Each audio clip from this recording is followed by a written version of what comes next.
Problem solving.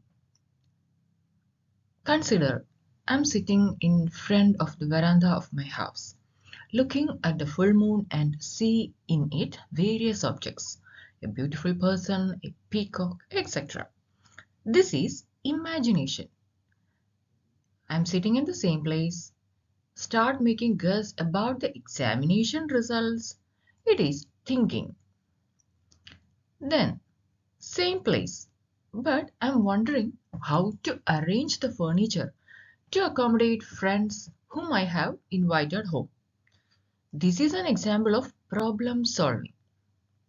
From deciding what to eat for dinner to considering whether it's the right time to buy a house, the problem solving is a large part of our daily lives. Let's see what is problem solving in thinking. Before going to the details, please remember to subscribe this channel. Do watch other videos in the channel, share it with students and those who love learning psychology. Thank you. What is problem solving? Problems themselves can be classified into two different categories, known as ill-defined and well-defined problems. The ill-defined problems, it represent issues that do not have clear goals, solution paths, or expected solutions. For example, I want to get in shape. This problem is ill-defined because it is unclear what getting in shape means. Does it mean losing weight or building muscles or both? And how much weight needs to be lost or muscle needs to be built? What specific exercises or activities will be done to achieve the goal? Without clear answers to these questions, it is challenging to develop a plan of action to achieve the goal effectively. On the other hand, the well-defined problems, they have specific goals, clearly defined solutions, and clear expected solutions. Same example, if I say like I want to lose 10 kilograms of body fat and increase my muscle mass by 5% within 3 months by following a strength training program 3 times a week and reducing my daily calorie intake by 500 calories. So these have well-defined specific goals, solutions, and clear expected solutions. So these are the difference between the ill-defined and the well-defined problems. In psychology, the problem solving refers to a motivational drive for reaching a definite goal from a present situation or condition that is either not moving toward that goal, it is distant from the goal, and it requires more complex logical analysis for finding a missing description of conditions or steps toward that goal. So that is problem solving. When people are presented with a problem, how do they solve it? Before finding the solution to the problem must first be clearly identified. After that, one of many problem-solving strategies can be applied, hopefully resulting in a solution. Problem-solving strategy. It is a plan of action used to find a solution. Different strategies have different action plans associated with them. A well-known strategy is trial and error. For example, in terms of your broken printer, you could try checking the ink levels. And if that doesn't work, you could check to make sure the paper tray isn't jammed. Or maybe the printer is not actually connected to your laptop. When using the trial and error, you would continue to try different solutions until you solved your problem. Although the trial and error is now typically one of the most time-efficient strategies, but it is a commonly used one. A trial and error approach to problem solving involves trying a number of potential solutions to a particular issue, then ruling out that do not work. If you are not sure whether to buy a shirt in a blue or green, for instance, you may try on each before deciding which one to purchase. This can be a good strategy to use if you have a limited number of solutions available.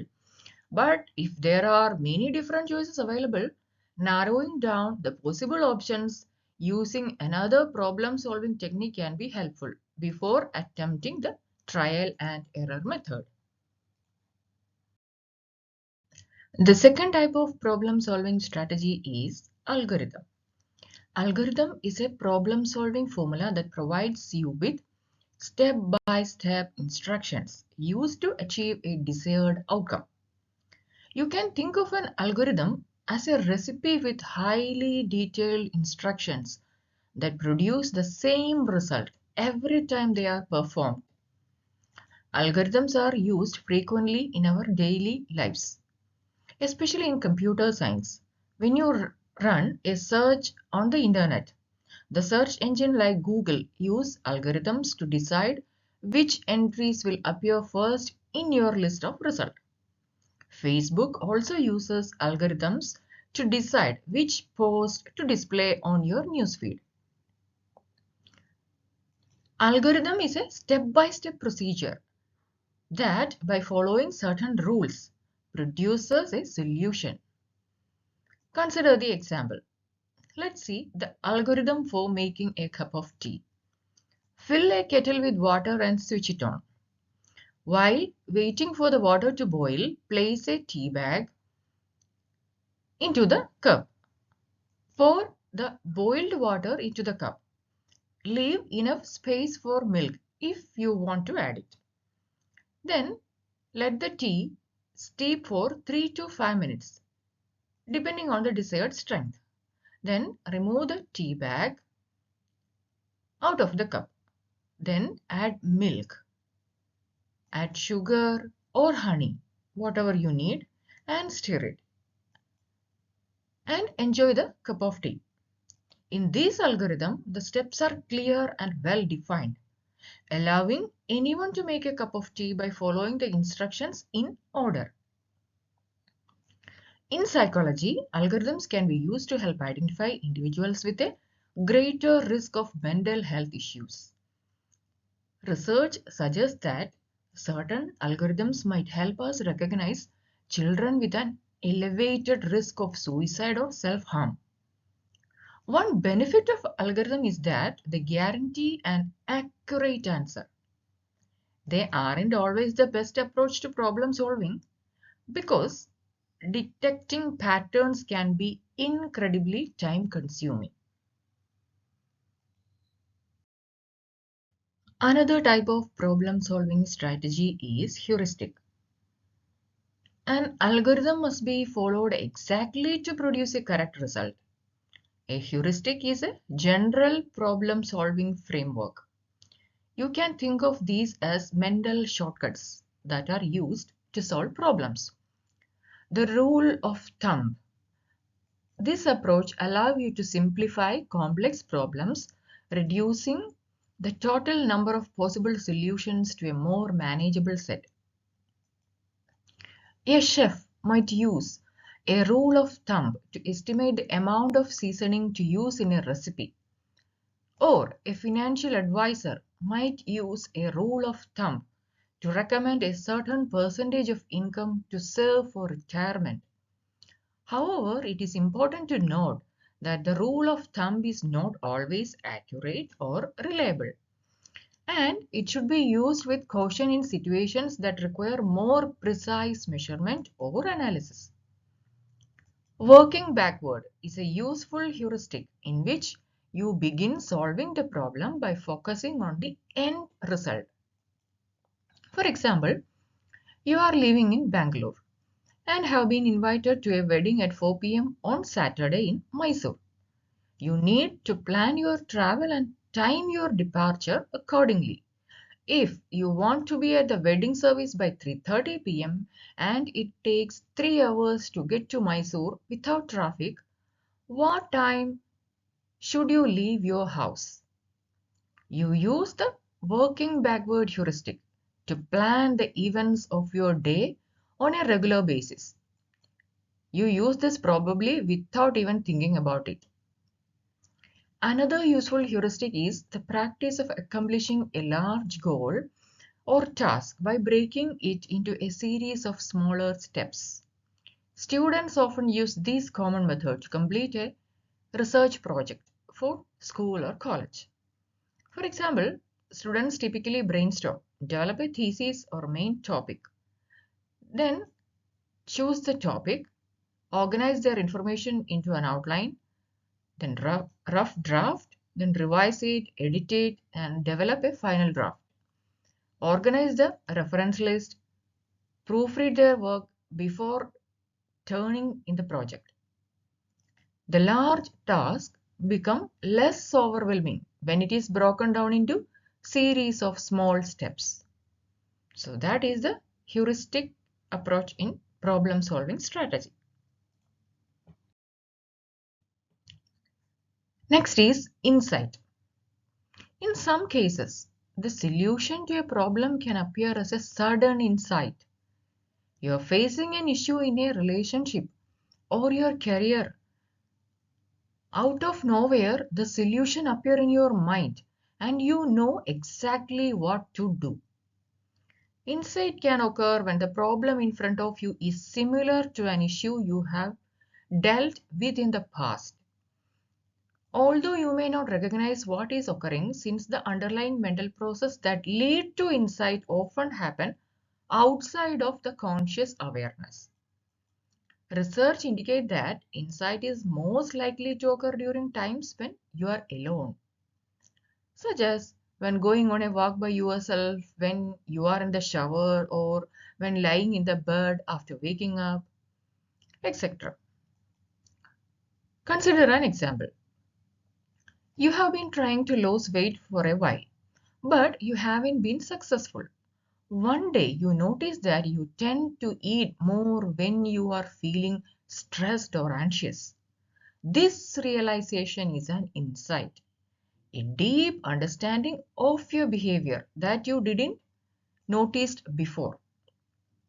With this insight, you might try to find other ways to cope with the stress and anxiety, such as meditation, yoga, etc., instead of turning to food.